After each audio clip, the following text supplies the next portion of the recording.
રાધનપુરના ભાડિયા ગામ ખાતે નર્મદા નિગમની અંડરગ્રાઉન્ડ પાઇપલાઇનમાં ભંગાણ સર્જાઈ. પાઇપલાઇનમાં ભંગાણ સર્જાતા હજારો લીટર પાણીનો વેડફાટ, સોલારમાં અને ખેતરોમાં પાણી ભરાયા, ખેડૂતો બન્યા પરેશાન. પાટણ જિલ્લાના રાધનપુર તાલુકાના ભાડિયા ગામ ખાતે નર્મદા નિગમની અંડરગ્રાઉન્ડ પાઇપલાઇનમાં ભંગાણ સર્જાતા જગતના તાત ખેડૂતોને ચોમાસુ સિઝન બગડી છે.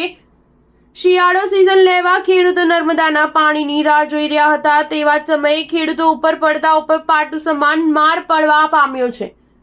ત્યારે નર્મદા નિગમ રાધનપુર દ્વારા ભાડિયા ગામ ખાતે ખેડૂતોને સિંચાઈ માટે પાણી મળી રહે તે માટે અંડરગ્રાઉન્ડ પાઇપલાઇન નાખવામાં આવી હતી, પરંતુ એક પ્રાઇવેટ સોલાર કંપની દ્વારા સોલાર બનાવતા પાઇપલાઇન ઉપર સોલારની કામગીરી કરતા લાઈનો લીકેજ થઈ ગઈ હતી અને નર્મદા નિગમ રાધનપુર દ્વારા ખેડૂતોને શિયાળો સિઝન માટે પાણી છોડવામાં આવતા પાઇપલાઇનનો લીકેજ હોવાના કારણે મોટી સંખ્યામાં પાણી સોલારની અંદર અને ખેડૂતોના ખેતરોમાં ભરાઈ જતા ખેડૂતોને મુશ્કેલીમાં વધારો થયો હતો.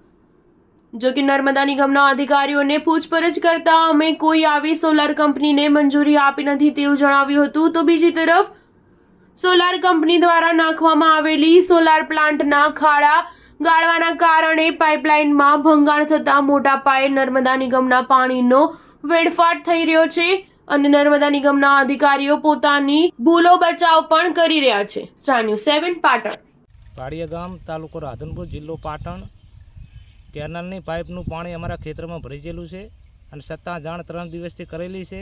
હજુ સુધી કોઈ કામકાજ લીધું નથી અને આજ રાત્રે પાછું આવીને ખેતર ભરી ગયેલું છે પાણીનું. જાણ છતાં કોઈ કામકાજ કરેલ નથી. કઈ આ લાઈન છે, કઈ કેનાલની? ભાડિયા નર્મદા નિગમ.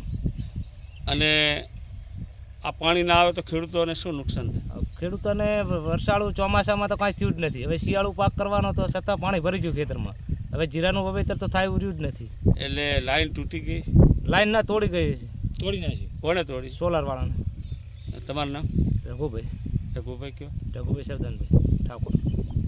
રાધનપુર તાલુકાના ભાડિયા ગામે પાઇપલાઇન અંડરગ્રાઉન્ડ આપતા નર્મદાની અમારા ખેતરેમાંથી નીકળી છે. તો સોલારવાળાએ અંદર જે એનો ખાડા ખોદે 10-10 ફૂટી એની પાઇપ તોડીને અંદર માલ નાખી દીધો. એટલે પાઇપ સોલારમાં ફરે છે, અમારા ખેતરમાં ફરે છે. અમારે એક તો સિઝન હતી નહીં, વરહાળામાં કાંઈ લીધું નહીં. અને અત્યારે અમારે આ વાવેતર જીરું કાલે લાવીને મેં મૂક્યું હતું. જીરું વાવવાનું હતું, એના ઠકાણે 3 દાડાથી પાણી આવે છે. સોલારવાળાને કાંસા પણ સોલારવાળા કોઈ ધ્યાન દેતા નથી. એની બળજબરીથી આ બધું કરી રહ્યા છે. અમારો 10 ફૂટ આ બંધ ઓલી વાંકા અમારો પથરો છે. અમારી સરહદ હદી એટલે છે, છતાં અહીંયાને આટલે બંધ તોડી નાખે છે. કેનાલનું પાણી આમાં છોડી દે છે. અમારે કેવી રીતે જીવવું?